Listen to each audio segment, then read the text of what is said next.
It's now again. Welcome back to It's Now Again, the podcast where we explore mindfulness practices from a secular, evidence-based perspective. I'm your host, Jeremy West, and today we're going to tackle a topic that might make some of us cringe: clumsiness. Whether it's tripping over your own feet, guilty; spilling your coffee, guilty; or dropping your phone for the umpteenth time. Looking at a cracked screen right now. We've all experienced those clumsy moments that leave us feeling embarrassed, frustrated, or even a little down on ourselves. But what if I told you that mindfulness could help you navigate these moments with more grace, ease, and even a sense of humor? Today, we'll explore how mindfulness can help you embrace clumsiness as a natural part of life and use it as an opportunity for growth and greater awareness. Clumsiness is often seen as a flaw or a sign of inattention. We might criticize ourselves for being too clumsy or worry that others see us as uncoordinated, but mindfulness offers a different perspective, one that views clumsiness not as a personal failing, but as a moment of learning and self-compassion. By bringing mindful awareness to these moments, we can begin to see them not as something to be ashamed of, but as an opportunity to reconnect with the present moment, our bodies, and our surroundings. One of the key aspects of mindfulness is non-judgment, observing our thoughts, feelings, and experiences without labeling them as good or bad. This approach is especially helpful when dealing with clumsiness. Instead of beating ourselves up for spilling the coffee or tripping over the curb, mindfulness invites us to pause, take a deep breath, and observe the situation with curiosity rather than judgment. What were we thinking or feeling just before the clumsy moment? Were we distracted, rushed, or lost in thought? By bringing awareness to these factors, we can learn to be more present and mindful in our actions, reducing the likelihood of future clumsy moments. But remembering that even if those future clumsy moments come, they're again a chance to return to the present moment. To better understand this concept, think of clumsiness as a gentle nudge from the universe, reminding us to slow down, pay attention, and reconnect with the present moment. When we're rushing, multitasking, or lost in thought, we're more likely to make mistakes or have accidents. Clumsiness can be seen as a signal that we're out of sync with the present moment and need to recalibrate. By approaching clumsiness with mindfulness, we can turn these moments into opportunities for growth, learning, and greater self-awareness. One of the most important things to remember when it comes to clumsiness is self-compassion. We're often our own harshest critics, especially when we feel we've made a silly or avoidable mistake. But mindfulness teaches us to treat ourselves with the same kindness and understanding that we would offer to a friend. When you have a clumsy moment, instead of criticizing yourself, try offering yourself a few kind words like, "It's okay, these things happen," or "I'm doing my best." This practice of self-compassion not only helps you feel better in the moment, but also creates a more positive and supportive mindset for the future. To illustrate the power of mindfulness in dealing with clumsiness, I want to share a story called The Monk and the Vase. There was once a monk who lived in a small monastery. One day, while cleaning the temple, the monk accidentally knocked over a beautiful ancient vase.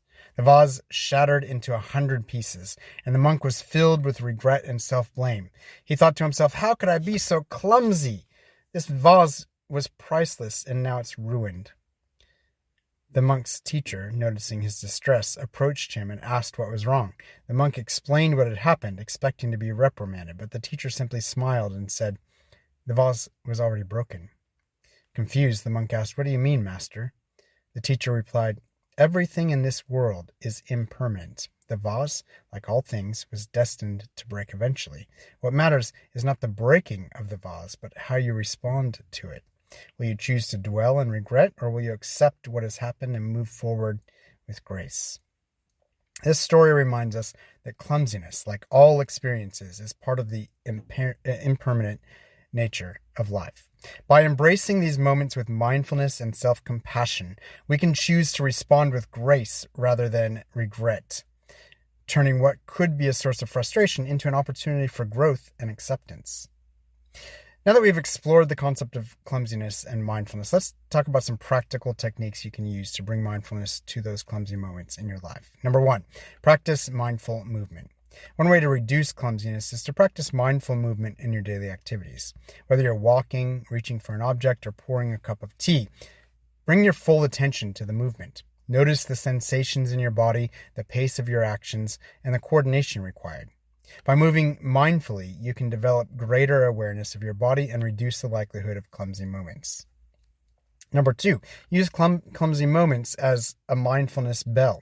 When you have a clumsy moment, like spilling something or tripping, use it as a mindfulness bell, a reminder to return to the present moment. Instead of reacting with frustration, pause, take a deep breath, and bring your awareness to the situation. What were you thinking or feeling just before the clumsy moment? What can you learn from it?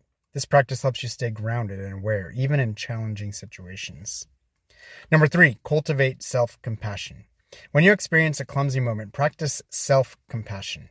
Instead of criticizing yourself, offer yourself kindness and understanding. You might say to yourself, it's okay to make mistakes, or I'm human, and clumsiness is part of that. This practice helps you develop a more positive and supportive mindset, reducing the negative impact of clumsy moments. Number 4, slow down and focus. Clumsiness often occurs when we're rushing or distracted. Practice slowing down and focusing on one task at a time. Whether you're cooking, cleaning, or working, try to bring your full attention to the task at hand. By slowing down and focusing, you can reduce the likelihood of accidents and increase your overall sense of presence and awareness. And number 5, if this is something you really want to work on, set an intention for mindful awareness. Set a daily intention to bring mindfulness to your actions, especially during activities that require coordination or focus. You might frame this intention as a question, as I've recommended before. How many more ways can I continue to be mindful and present in my actions even more? This intention will guide your practice and help you stay connected to the present moment, reducing the likelihood of clumsy moments. Mindfulness teaches us that clumsiness is not a flaw, but an opportunity to reconnect with the present moment and cultivate greater awareness and self-compassion. By embracing these moments mindfully, we can turn clumsiness into a source of learning, growth, and ease. Well, that's it for today's episode. I do hope you found some valuable insights into how mindfulness can help you navigate clumsiness with greater grace and understanding.